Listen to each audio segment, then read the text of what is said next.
Vamos a continuar nosotros llevándoles esta cobertura extraordinaria en medio de la crisis y continuamos. Así es, porque en medio de una accidentada sesión, el jefe del gabinete presentó ante el Pleno la cuestión de confianza. Y esto generó la molestia y protesta de varios parlamentarios. Ingresa el presidente del Consejo de Ministros, Salvador del Solar. Esperó en una sala contigua por más de 3 horas. El congresista Gino Costa le cedió su escaño para poder formalizar su pedido. En nombre del Consejo de Ministros, hago cuestión de confianza en este mismo momento, para que el Parlamento decida si nos otorga la confianza y considera, por lo tanto, que hay que hacer uso de transparencia, o para que nos la niegue si considera que va a seguir adelante con ese procedimiento. El jefe del gabinete ministerial, Salvador del Solar, cerró así su presentación ante el Pleno. El camino no fue nada fácil. Según el artículo 129 de la Constitución, estaba respaldada su asistencia y participación al debate. No puede votar, pero tiene las mismas prerrogativas de un congresista. Hemos quedado por cortesía, no es que sea una obligación. Tiene usted 10 minutos, primer ministro, y después se tiene que retirar. Y un reconocimiento, señor presidente, a la cortesía que me brinda para hablar, que sin embargo me lleva a tener que decir que es el artículo 129 de la Constitución el que me faculta hacer uso de la palabra con independencia de su tan amable cortesía. Sustentó la cuestión de confianza. Señaló que la actual modalidad aplicada por el Congreso para elegir a los integrantes del Tribunal Constitucional por invitación fue pensada para ser usada solo de manera excepcional. Desde el año 2014 en adelante solamente hemos venido utilizando la modalidad por invitación, sin hacer uso de la transparencia que necesitamos para conocer la catadura moral, el nivel profesional, el apego a los principios democráticos de los postulantes. La coyuntura actual, aseguró, obliga al Congreso a ser lo más transparente posible. Insistió en señalar la crisis de legitimidad de los poderes del Estado.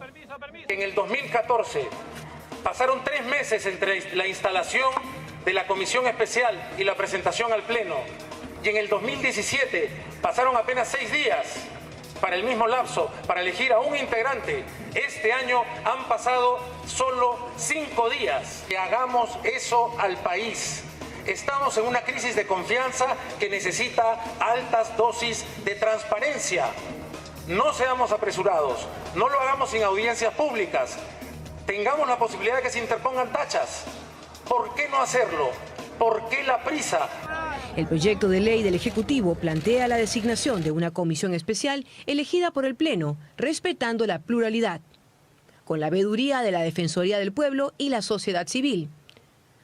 La convocatoria de candidatos del TC se haría vía el diario oficial.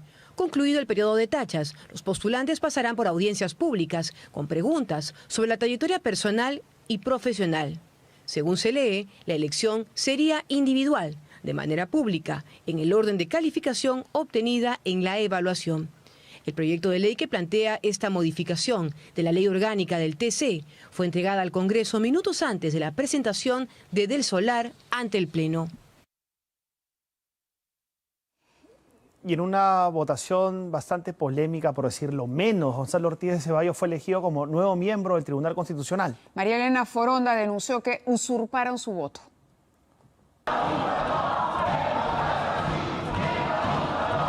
En medio de airados reclamos, en el pleno del hemiciclo finalmente se concretó la elección del nuevo integrante del Tribunal Constitucional. Parlamentarios del Nuevo Perú y el Frente Amplio reclamaron sobre una supuesta impertinencia para someter a votación esta elección. Y nosotros desde aquí no permitiremos que se nos cuestione la idoneidad que tenemos por el voto popular. Vivimos en un Estado de Derecho, señor presidente, y ese Estado de Derecho lo defenderemos. Serán los votos los que decidan si habrá nuevos miembros del Tribunal Constitucional o no. Tras las intervenciones se procedió a la votación. Pese a la presentación de la cuestión de confianza, que solicitó modificar las reglas para la elección de los miembros del Tribunal Constitucional y que la misma se aplique para los actuales procedimientos. Se presentó una cuestión previa, pero esta fue rechazada. Se cierra el registro de asistencia. Al voto han registrado su asistencia 118 congresistas. Al voto. Por ello, Gonzalo Ortiz de Ceballos Olaechea, el primer candidato de la lista, pasó a ser votado. Requería un mínimo de 87 votos. Finalmente, se concretó la elección.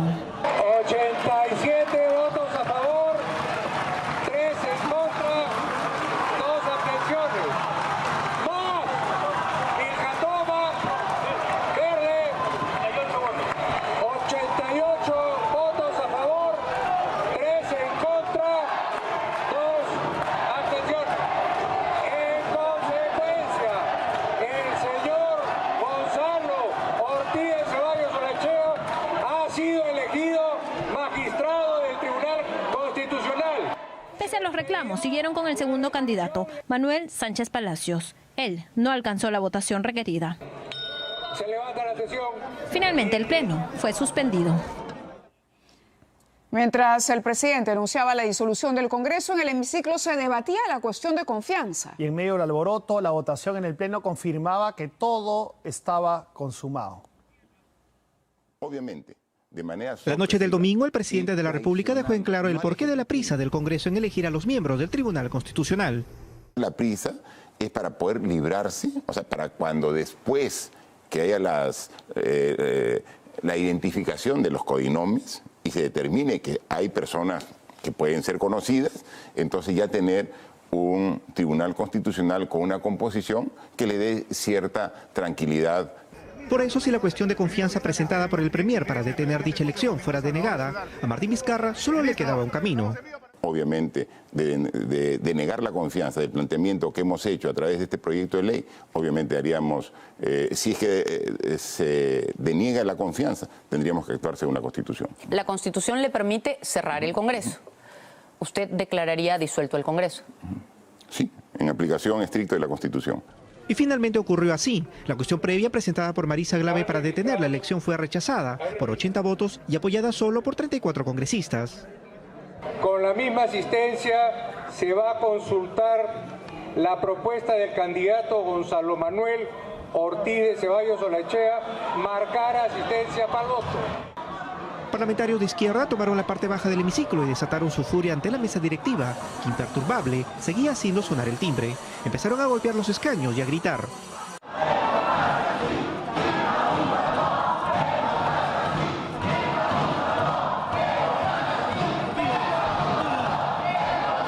Fuerza Popular también salió al choque y cada bando luchaba por no ver más su bandera. En medio del alboroto, la votación confirmaba que todo estaba consumado. 88 votos a favor, 3 en contra, 2 abstenciones. En consecuencia, el señor Gonzalo Ortiz de Ceballos Olaechea ha sido elegido magistrado del Tribunal Constitucional. Casi al mismo tiempo se ejecutaban dos medidas en escenarios distintos. Vizcarra aparecía ante el país para cumplir su promesa. No se dio la prioridad que la cuestión de confianza merece y luego se aprobó el primer miembro de un tribunal exprés en una dudosa votación.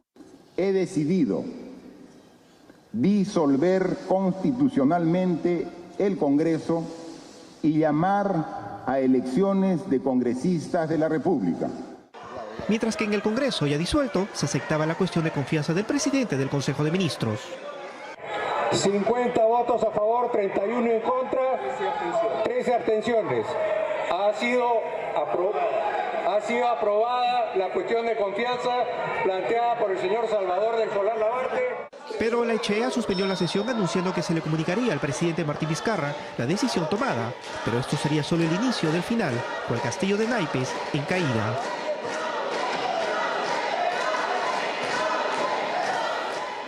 Y como vemos, en el Congreso se vivió un ambiente muy convulsionado. Los fujimoristas calificaron de ilegal el anuncio del presidente Vizcarra e iniciaron la búsqueda de votos para aprobar una vacancia.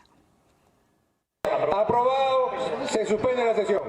La noticia los sorprendió cuando ya habían levantado la sesión, tras aprobar la cuestión de confianza con 50 votos a favor.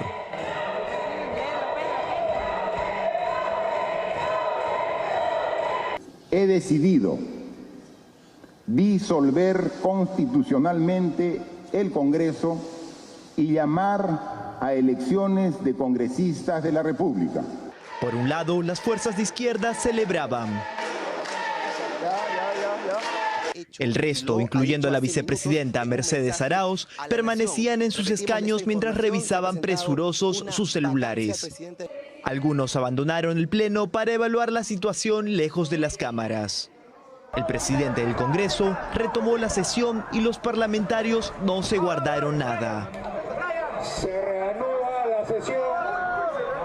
Se lanzaron duros calificativos y acusaron al mandatario de dictador y golpista e hicieron un llamado a las Fuerzas Armadas. Y le pedimos a las Fuerzas Armadas del Perú, le pedimos a la Policía Nacional del Perú, que no se presten en lo absoluto a este golpe de Estado, a esta mascarada que Vizcarra está montando. Él y sus ministros terminarán en la cárcel. Nosotros terminaremos en la historia defendiendo a la Constitución. No será primera vez que estas cosas pasan. Han venido al Congreso de la República a boicotear una sesión plenaria. Los señores que pretenden imponer y perpetrar aquí un gobierno dictatorial, un gobierno como Chávez, un gobierno como en Venezuela, como en Nicaragua y como en Bolivia. Tras abandonar el pleno, las bancadas de Nuevo Perú y el Frente Amplio insistieron en señalar la actitud obstaculizadora de sus colegas de Fuerza Popular. Sus intereses y sus cercanías con personajes que tienen intereses particulares en entes como el Tribunal Constitucional. Su preocupación frente a las delaciones y los codinomes que vienen de Brasil. Eso es lo que representa el día de hoy el grupo fujimorista en este Parlamento. Un Parlamento que ha tenido que ser rescatado de las garras de la corrupción por la ciudadanía. Eso llegó a su fin por el reclamo soberano de la ciudadanía. Y porque en realidad este Congreso se ha ganado a pulso el repudio y la falta de legitimidad de todos nuestros pueblos. La bancada oficialista también respaldó la disolución del Congreso, mientras una moción multipartidaria para declarar la incapacidad temporal del presidente Martín Vizcarra comenzaba a circular, abriéndose un nuevo frente de confrontación con el Ejecutivo. El Congreso, luego de un rápido